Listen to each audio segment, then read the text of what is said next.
Olá pessoal, neste vídeo abordarei 7 conceitos fundamentais da filosofia de Nietzsche. Como primeiro ponto destaco a dicotomia apolíneo-dionisíaca, a concepção dos séculos XVIII e XIX que tomavam a cultura grega como resumo da simplicidade, da calma e da serena racionalidade. Nietzsche, então influenciado pelo romantismo, interpreta a cultura grega clássica como um grande embate. Embate esse de impulsos contrários. De um lado nós temos o dionisíaco e de outro o apolíneo. O dionisíaco ligado à exacerbação dos sentidos, à embriaguez estática e mística e à supremacia amoral dos instintos. Já o apolíneo ligado à perfeição, à medida das formas e ações, e à palavra e ao pensamento humano, portanto ao logos. Segundo Nietzsche, a vitalidade da cultura e do homem grego, atestada pelo surgimento da tragédia, deveu-se ao desenvolvimento de ambas as forças, e o adoecimento da mesma sobreveio ao advento do homem racional, cuja marca é a figura de Sócrates, que pôs fim à afirmação do homem trágico e desencaminhou a cultura ocidental, que acabou sendo vítima do cristianismo durante séculos. O apolíneo e o dionisíaco formam uma dialética, eles são contrastantes, mas isso não significa que Nietzsche queria valorizar um em relação ao outro. Nietzsche tenta entender a cultura grega a partir do trágico. Ele afirma que as obras de Ésquilo e Sófocles são o ápice da criação artística, ou seja, são a verdadeira realização da tragédia. E segundo Nietzsche, é com Eurípides que a tragédia começa a sua queda. Como um segundo conceito, destaco agora a morte de Deus. Em sua obra Gaia Ciência, Nietzsche lança o seguinte diagnóstico: Deus está morto, Deus continua morto, e fomos nós que o matamos. Buscando entender o que Nietzsche quis dizer, podemos afirmar que Deus está morto como uma verdade eterna, como um ser que controla e conduz o mundo, como um pai bondoso que justifica os acontecimentos, ou mesmo como o sentido último da existência. Heidegger, interpretando O Deus está morto de Nietzsche, diz que este Deus é o nome para o âmbito das ideias e do ideal. Esse âmbito suprassensível vige desde Platão, e após desde a interpretação tardia da filosofia platônica pelo cristianismo. E em contraposição ao mundo das ideias, o mundo sensível é apenas um mundo de sombras, é um mundo do aquém, um mundo transitório e por isso mesmo aparente e irreal. Nietzsche diria que a saída para a morte de Deus é dançar, é criar. A única coisa que vence o niilismo passivo é a livre expansão da potência. É o livre correr da vontade de potência manifestada pelas forças ativas, ou seja, por forças criativas. Passamos agora ao terceiro conceito, Übermensch, ou além do homem. Na obra Assim Falou Zaratustra, Nietzsche explica os passos pelos quais o homem pode se tornar um além-homem. Primeiro, por meio da transvaloração de todos os valores do indivíduo. Segundo, por meio da sede de poder, e aqui nós temos a vontade de potência, manifestado criativamente em superar o niilismo e em reavaliar ideais velhos ou criar ideais novos. E terceiro, por meio de um processo contínuo de superação. O além-homem tem como qualidades principais a faculdade de esquecer, a afirmação da lei do eterno retorno e o amor fati. Passamos agora ao quarto ponto, a vontade de potência. O conceito de vontade de potência é uma proposição lógica que sustenta toda a sua teoria. A vida é vontade de potência, mas nós não podemos restringir a vida apenas à vida orgânica. Ela está presente em tudo, desde reações químicas mais simples até mesmo a complexidade da psique humana. Tudo no mundo é vontade de potência, porque todas as forças procuram a sua expansão. Neste campo de instabilidade e luta, nesse jogo constante de forças instáveis, a permanência é banida, junto com a identidade. Portanto, neste mundo reina a diferença. Força como superação, como constante de ir para além dos próprios limites. A vontade se mostra então como sede de dominar, de fazer-se mais forte, de constranger outras forças mais fracas e assimilá-las. A vontade de potência é a principal força nos seres humanos, de realização, de ambição e de esforço para alcançar a posição mais alta na vida possível. Se em física a potência é a capacidade de realizar trabalho, em filosofia a vontade de potência é a capacidade que a vontade tem de efetivar-se.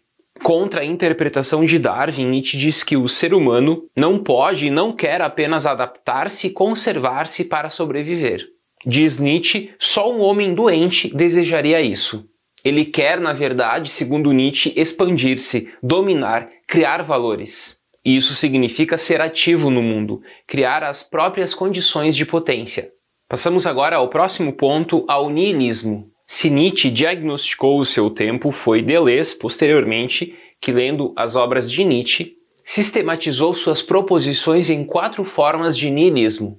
Temos, portanto, o niilismo negativo, reativo, passivo e ativo.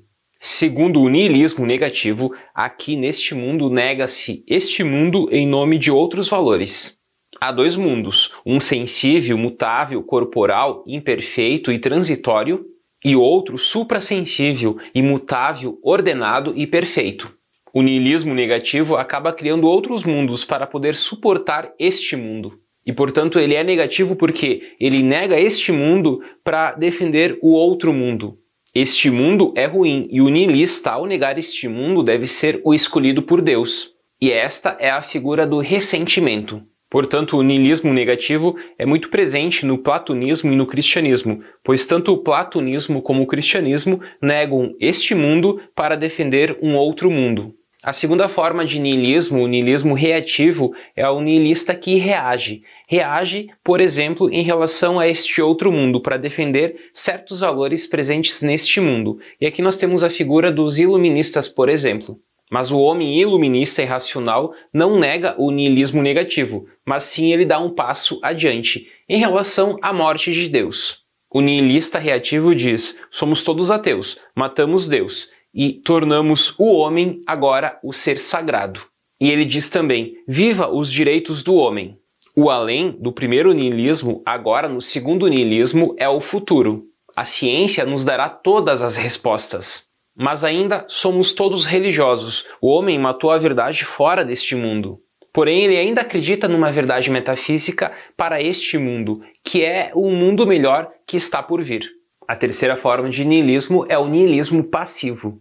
Aos poucos, a vontade de potência se esgota no niilismo. E o homem, cada vez mais doente, tem cada vez menos capacidade de afirmar-se. O niilismo passivo é o dos últimos dos homens, que diz: onde está o mar para que eu possa me afogar? Mas o mar secou. Estamos agora chegando perto do fim, a chama se apaga e chegou a escuridão. E o quarto e último tipo de niilismo é o niilismo ativo. Então nós passamos pelo niilismo negativo, reativo, passivo e agora entramos no niilismo ativo.